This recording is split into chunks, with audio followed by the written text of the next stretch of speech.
সারাদিন কাজকর্ম করে রাতে শোবার প্রস্তুতি নিচ্ছিলেন। এ সময় হঠাৎই শরীরে কামড় বসিয়ে দেয় সাপ। দিশা না পেয়ে উল্টো সাপকে ধরে কামড় বসিয়ে দেন ওই ব্যক্তি। পাল্টাপাল্টি কামড়ে রেলওয়েতে কর্মরত ওই ব্যক্তি বেঁচে গেলেও মারা গেছে আক্রমণকারী ওই সাপটি। এই ঘটনায় রীতিমতো চাঞ্চল্য সৃষ্টি হয়েছে। স্থানীয় গণমাধ্যমে তিনি বলেন, মঙ্গলবার রাতে খাবার খাওয়ার পর ঘুমানোর সময় তাকে একটি সাপে কামড় দেয়। এত রাতে জঙ্গলের মধ্যে সাপের কামড় খেয়ে কি করবেন? দিশাহারা হয়ে সাপটিকে ধরে দুবার কামড় দেন সন্তোষ লোহার নামের ওই ব্যক্তি। ধারণা করা হচ্ছে ওই এলাকার স্থানীয়রা বিশ্বাস করেন একমাত্র ওয়ালটন এসি দিচ্ছে 1 বছরের রিপ্লেসমেন্ট গ্যারান্টি এবং কম্প্রেসারের 10 বছরের গ্যারান্টি।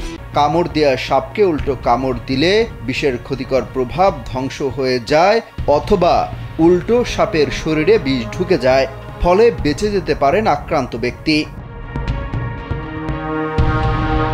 জীবন মৃত্যুর এই লড়াইয়ে শেষ পর্যন্ত ওই রেলওয়ে কর্মী বেঁচে গেলেও মৃত্যু হয়েছে সাপটির। চাঞ্চল্যকর এই ঘটনাটি ঘটেছে ভারতের বিহার রাজ্যে।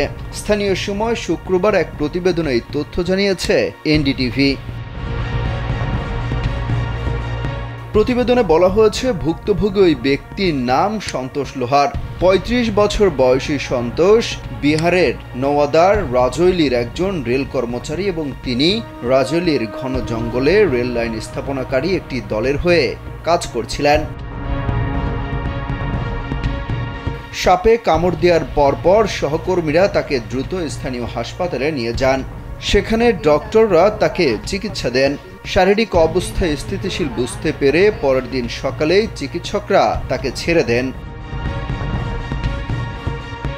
এতে ধারণা করা হচ্ছে সাপটি বিষাক্ত ছিল না, ফলে সাপের কামড় খেয়ে সন্তোষ প্রাণে বাঁচলেও বাঁচেনি সাপটি।